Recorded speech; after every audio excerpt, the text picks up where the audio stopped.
tomirlarimizni bolani vesini hisobiga, nagruzkalarimizni hisobiga, og'irligi tushgani hisobiga kengayadi.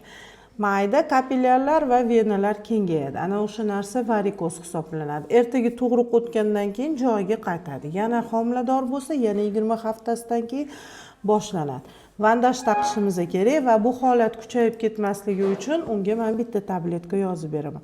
Undan tashqari oyoqda yengilgina atyoq bor.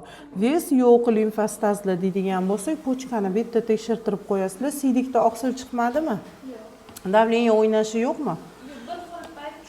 Xo'p, endi 70 necha gemoglobin bu juda kam. Ertaga bolada nevrologik muammolarni keltirib chiqazadigan sabab mana shu sabab. Shuni davolashimiz kerak. Men to'g'risi simfizitga tortgani yo'q.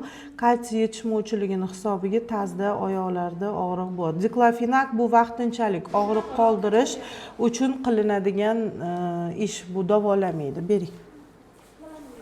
Nima topshirgan bo'lsangiz bering. Dopplerni bering, qon quyuq yoki gemoglobin kamligi hisobiga